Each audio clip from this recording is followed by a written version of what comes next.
Let's cut to the chase. We all know Roblox is getting bigger and bigger every year and with every game that releases on the platform, but it seems that most veteran players are not too happy with a lot of these seemingly low effort games getting on the front page. So that's where I challenged myself. I'm going to take the top 10 games that I see on the front page and play them and see if they're actually worth the hype. Now, I don't really want to get my hands dirty on my main account, so I'm going to use a dear old friend of mine that I haven't used in a long time. Whoa, okay, yeah, this account is quite old and also quite unused. It's just something I've had on the back burner. I made it a long time ago. Nonetheless, I think it's best that I use this account for now. Yeah, let's get to the game. Now, Dead Rail seems to be your run-of-the-mill Mexico Wild West game, but with zombies added. Now, just on first impressions, the game's graphics and stuff isn't really that impressive, but that's not necessarily a reason to dislike the game, but it is kind of strange how a game this popular is very bare bones from what I'm seeing. I do like the physics when it comes to carrying stuff and dropping stuff, but I've seen that in many different Roblox games, so this is nothing new. Just based on the instructions that it gave you at the beginning, it doesn't tell you much at all. It really only tells you to buy things twice, and then it just sets you on your merry way, which I guess could be seen as a form of helping you get immersed in the experience, but honestly for me, it just seems like they got lazy. I don't even know what's going on, honestly. I played the game for quite some time and I really didn't know what I was doing. I drove the train seemingly all the way in a circle, and every time I would try to pick up the wolves when they were killed, the corpses would just despawn, so I couldn't even get any of the value from them. Given that the wolves were basically the only corpses that I actually could retrieve, it was really annoying picking them up and then seeing them despawn immediately, which made me really think this game is unpolished, and considering that this is the top game on the front page, it's kind of embarrassing in my opinion. I'm gonna give this one a 2 out of 5. So I never really dabbled in the Roblox anime games because I've never really been a massive anime person because I actually take showers. Regardless, I am interested as to how the games play, so this was actually quite new to me. It seemed like this game was very unique and very combat based, which is pretty unique. There are a lot of combat games on Roblox, but I'm not going to necessarily let that ruin my ranking. It's one of those grindy games where you kind of start off with nothing and then build up, so I obviously don't have the time to do all of that, so I kind of just did a little dilly-dallying here and there. Of course, there are people that come in and snipe your kill, but it's fine, you can still reap the rewards. But I just don't really like this style of game where you start off with nothing and you have to grind and grind and grind, and it doesn't really feel like you've actually done anything. You've just wasted your time grinding for things that are essentially worthless. I don't really like these types of games. I like games where you can kind of get in the action, have fun. I understand there's a profit that you need to have, but honestly, I think that's just less fun, and these types of games just feel like cash grabs to me.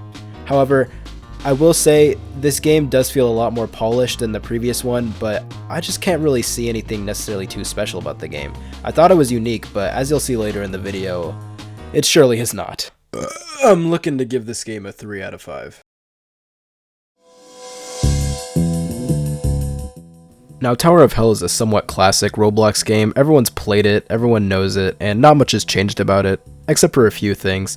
The shop is now a bunch of stalls that you can go and come to these 3 furries who have absolutely dogshit outfits. Especially one of them who has a 2009 Tumblr lesbian haircut, just letting you know that does not look good. But regardless, I'm also noticing a large abundance of pride flags on people, which is no big issue, but that I have the issue with the fact that there are trails that block my vision everywhere I'm trying to go. Like every time I try to go somewhere, someone with a lesbian flag is just completely blocking my vision, and I understand it, but it's genuinely making the fucking game unplayable. Other than that, it's not really that different. It is a classic Roblox game. It plays as it used to, and I'm sure I don't really need to elaborate on how exactly the game plays, because you guys should all know what it's like. I'm gonna give Tower of Hell a 4 out of 5.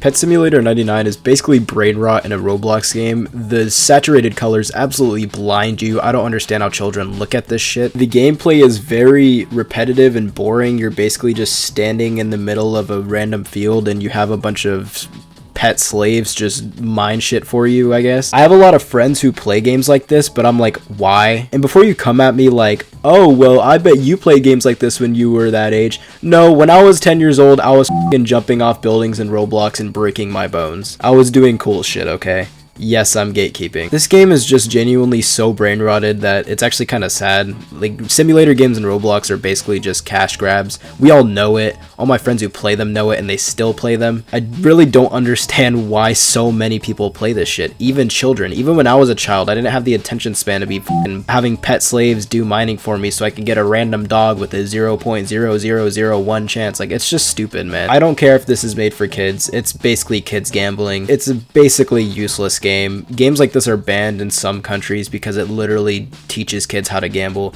I don't know what to give this, but a 1 out of 5. Now, Arsenal is another one of those games that hasn't really changed much since the last time I played it, except it's gotten horribly optimized. Like, I lag every time I shoot my gun. Now, I actually used to be quite decent at the game, as you could tell by this footage with a cringy watermark on it. I thought I was that good that I needed a watermark. But from what I'm seeing, if you have like a not great device, then your shit is gonna lag like crazy. I don't know if that should necessarily hinder the rating, but I mean, I used to play this game completely fine on the exact same specs like 3 years ago, so I don't know what happened to cause it to become so laggy all of a sudden. Other than that, the game's pretty much the same. It's still fun. I don't know whether or not I should take points off for the lag, but I don't know if that's the developer's fault, Roblox's fault, or anyone's fault. But regardless, I'm just gonna still give Arsenal a 4 out of 5. Anime fighting game where you fight NPCs and buy stuff and become a pirate just like One Piece. I haven't seen anything like this before. 3 out of 5. The Strongest Battlegrounds is definitely a game. There's a lot going on like the second you join, and people seem to have a lot of experience. It doesn't really have a tutorial that it throws you in. You just kind of get thrown into the game. I'm sure there is a tutorial, but I was too lazy to look. It definitely is just a fighting simulator game. You kind of just fight, and that's all you do. And from what I've seen, it's pretty well done. There isn't much going on in the game when it comes to graphics or looks, but the physics and the fighting is really cool. Now, I don't know how to do any of that, but I do commend people who do. And I was used as a punching bag for random people. I'm actually getting... Also, there are some moves that do some crazy stuff. What the... But other than that, I mean, I don't know how to play it, but I saw it. It looks fun. I'm sure you can get into it if you are into that type of thing.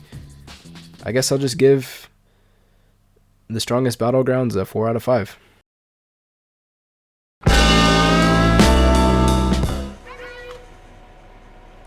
Now, Shrimp Game is just straight fun. Oh, I'm going to kill myself! You're having many mini games. You're getting right into the action. There's no pay to win. I mean, you can pay to be a guard, but that's optional. But overall, you hop in the game, you play, you have fun, you win, you lose. It's a good time. The thing I really enjoy about this game is it's good with friends and with yourself, and it also tests your expertise in multiple fields on Roblox. I found myself actually playing this game longer than any of the other ones in this top 10 list. And even if you're not good at one specific field, you can play multiple game modes in this game, so you're gonna have something that you're good at no matter what. Honestly, Shrimp Game is a 5 out of 5. I feel like Rivals is a fairly good game if you can actually play it. Now, my gameplay experience on this game was horrendous by the footage you can see, but I'm not gonna even judge the game. I know this is anticlimactic, right? Anticlimactic. Burn me at the stake, but I can't rate this. From the footage I've seen, it looks very good though, but there's no way I'm gonna be able to like actually feasibly rate this with this type of gameplay. So Rivals gets a no rate. That's the video. I'm not doing some sort of cringy outro.